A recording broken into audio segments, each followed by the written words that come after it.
Recently in the EU, we've seen some crazy headlines about the banning of anonymous crypto wallets, limiting the transactions, and this is all to do with anti-money laundering laws there. And I have David Chung from CreoLegal, founding director, and also Inoke Faletau, consultant of digital assets, joining me on this episode to clear up some of the news here and explain to us exactly and really what's going on. It's always good to get the experts in the legal space in the room to talk all about this. So, gentlemen, welcome to the podcast. Thank you. Thanks for having us. Thanks for having us, Pete. So first off, before we get into this EU side of things, can you tell us a little bit about CreoLegal, how you're involved in the crypto space? Yeah, sure. So we're a boutique commercial practice based in Brisbane, Australia. We've been operating in the crypto space since 2017. So we've seen a few ups and downs since then. And it's one of our areas of focus. We know a lot about it. We consider ourselves crypto natives. And we approach everything from that perspective rather than, coming from the traditional context. We look at it more from first principles, working with lots of startups and project founders. And, we've come a long way, but there's certainly a long road ahead. 2017, that is definitely a wild, wild west time to get into the legal space around crypto. But it's good that you guys have built up a wealth of experience over the years and working within the space here in Brisbane. So really good to all hear there. Now, what about this brand new thing that's come out from the EU? We're banning private transactions. What exactly is this? We're seeing headlines and a lot of, I think, FUD around this one. Yeah, it's interesting. The sirens start going off everywhere when something like this hits the news. And interestingly, it hasn't really been reported that well. There were some major crypto news sites that didn't even say the right thing. This law relates to anti-money laundering and counterterrorism financing. So it doesn't apply specifically to crypto, although it does capture any crypto business that is covered under the existing MiCA legislation, or the upcoming MiCA legislation in the EU. And the MiCA legislation covers any non-financial crypto assets and service providers.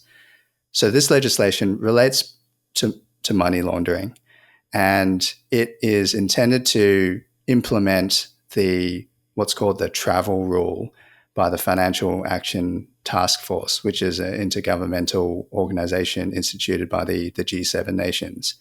And the idea of the travel rule is that transfers of funds or financial transactions will be tracked and traced, and the parties to those transactions will be identified. So this is how it currently works in the traditional banking system. When you have a transfer of funds from one bank account to another, there'll be, the sender and the recipient are known, the amount is known. That's what they're trying to do for crypto. And importantly, it doesn't cover self-hosted, self-custody wallets or peer-to-peer transactions. So I think that's where all the sirens went off around the crypto sphere when, it was misreported that might be the case. In fact, that is what they originally proposed months ago, but in the final version, that has been removed, thankfully. So what it does cover are hosted wallets, and that hosted wallets are wallets maintained by a crypto business such as an exchange or some type of, perhaps a broker or other type of service provider where the user doesn't have possession of their own crypto. So in typical situation would be an exchange where you deposit your crypto into your exchange account, and it's the exchange that holds the funds for you. Now, that's a hosted wallet, and transfers involving hosted wallets, even transfers from hosted wallets to self-custody wallets, will need to comply with these new rules. And so that is quite impactful for crypto businesses, and it does impact, the average person. But primarily, it's important to note that it is only these businesses that operate in crypto that have to comply with these rules. So this isn't really a conspiracy and government agencies trying to crack down and stop how we spend. It's just putting things in line with regular anti-money laundering laws that are already in place. No, so between self-custodied wallets, if you're transferring your crypto tokens from one, let's say a MetaMask account or a Cardano wallet to another one, the updated proposed laws don't seek to regulate those. In fact, it's explicitly excluded from that. So in that regard, there was a bit of media hysteria. I'll admit that when the news came out, even I was a little bit like, "Whoa, this is very dangerous." And the issue is, and we see this all the time in cryptocurrency, a few prominent news sources as well were actually misreporting some of the news around this. And then, of course, crypto Twitter got hold of that, and it just was wildfire from there. But no, there is, we love to escalate things quickly in Twitter. So I think there was a mixture of that. I can see why people think there is a conspiracy to track what we do and how we spend our funds. But if we put things into context, these rules are to bring what happens in crypto in line with what already happens in traditional finance. So what was originally proposed months ago would have been far more severe than that. They originally proposed to implement this rule or ban transactions above €1,000 where a person was spending money from their own wallet with a merchant, for example, but that has been removed. So now they've walked it back, thankfully, and it only applies to these obliged entities, as they call it under the legislation, crypto exchanges and brokers and other service providers. And the idea is to stop criminal activity. If there are transfers in and out of these businesses that do involve, blacklisted wallets, for example, then they will be immediately flagged. But if it's just an average person using an exchange, then there should really be no issue. Anyone that needs to use these exchanges needs to fulfill KYC requirements anyway. At least at the basic level, they are identified already. So it's just about having the EU having oversight as to the movements of these funds. Just to sort of talk a little bit so transferring from cryptocurrency exchanges to individual wallets, there are proposals in what's come out. I think it was Article 31B that I've got up here that specifically says there will be requirements to adopt risk mitigating measures. So, for example, blockchain analytics and things like that, and the collection of additional data from crypto wallets. So there's no guidance that explicitly outlines what's required yet. But those are things that, for people that want to self-custody their crypto wallets and they're transferring it from an exchange, just to be mindful of. And as you'll know, Pete, as having been in the space yourself for a long time, law around this moves very quickly. It can change. It's uncertain. And there's always new updates to the technology as well that makes it difficult to really pinpoint what's required. Now, I'm sure there's a lot of people that would probably still try and get around these EU regulations. Is there a way around it, or will it be all clamped down eventually globally?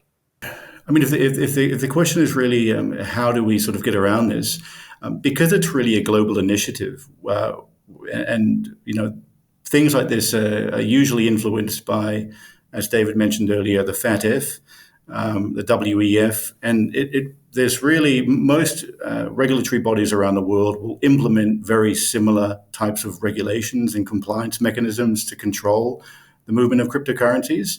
So even if there is opportunity for regulatory arbitrage temporarily, because of the influence of these global institutions, they'll very much become in sync over time.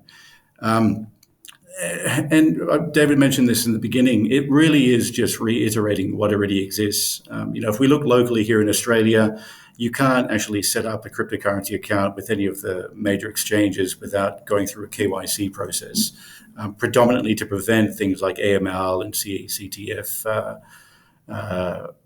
terrorism financing from occurring on these platforms. To me, it probably legitimizes the industry again a little bit more than anything.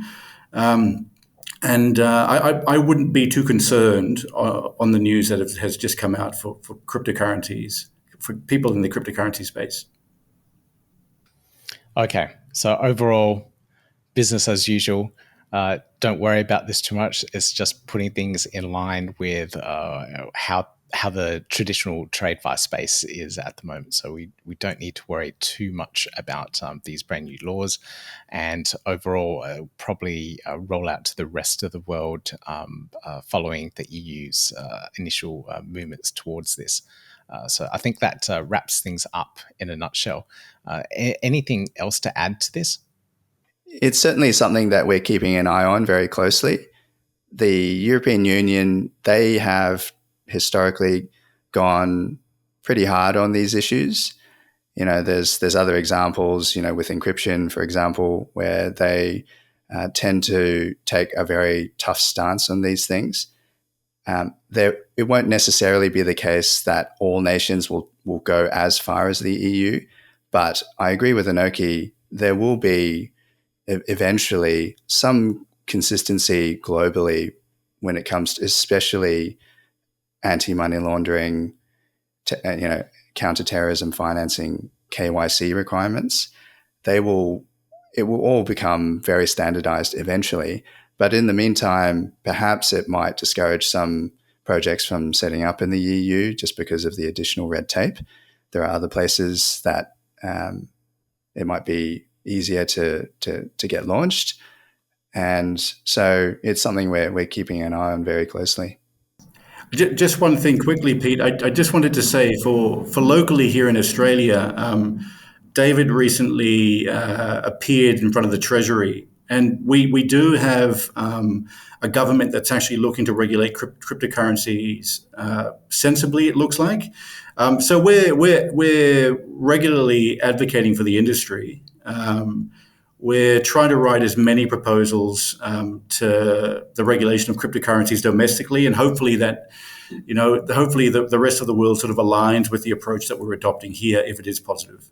All right, we will keep an eye on that, and I probably will get you guys back on to talk a little bit more about how the Australian crypto regulation space is going as well. It's a dynamic, moving environment. Hopefully the authoritative bodies do move in the right direction and make it a little bit more crypto friendly, especially on the tax side of things.